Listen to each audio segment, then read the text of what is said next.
Yo, you guys, this is Blacklist of the Abyss, and this is my review for World Trigger Chapter 39.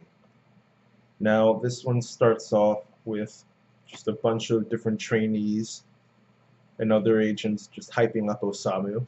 Um, all of them are talking about how he tied with Kazuma, and they don't really realize that he lost like 20 times before that, so they're hyping him up and making him out to be this really strong guy, and he's not. But this one guy, Midorikawa, who we find out his name later on, he's actually interested in Osamu, so he actually challenges him to a solo rank war. And Osamu says, alright, yeah, sure, why not? And after this, we go back to Yuma and Miwa. Then Yosuke and Yotaro show up as well. We learn that Yosuke is Shiori's cousin, so that's why he's babysitting Yotaro.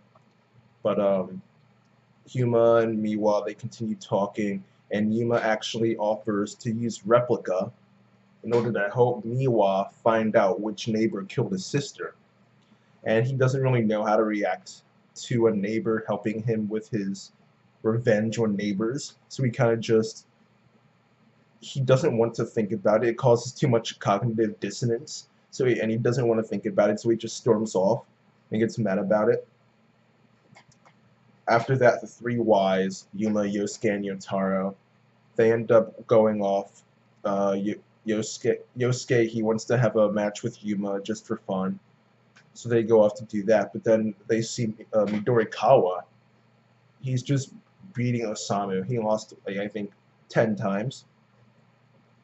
And we also learn that he's actually a rank 4, so he's good.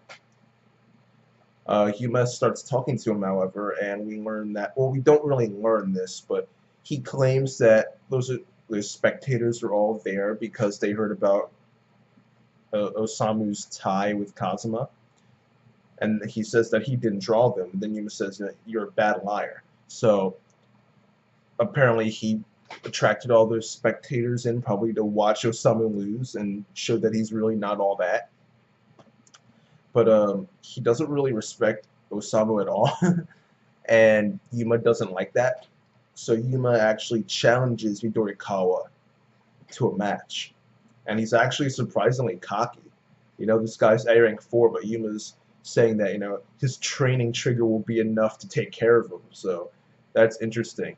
And Yuma's also putting all of his points on the line in this match. And instead of asking for points in return, all he wants is for Midorikawa to respect Osamu. So that's a really interesting development at the end, but it's pretty much the only interesting thing that happens in the entire chapter. Everything else was just okay. It was kind of interesting to see Yuma offer to help Miwa. This is probably going to be the start of the turn where Miwa starts to hate neighbors less, and he will stop hating neighbors in general and just focus his anger on specific neighbors, like the Tryon soldiers. But that in reality, that's not.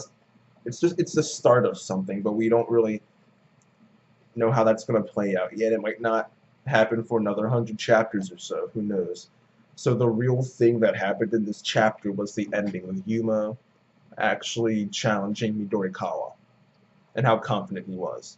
And because that's pretty much the only interesting part of the chapter, I'm going to give this one a 6.5 out of 10. It was alright, and just the ending was interesting. But next chapter should be good.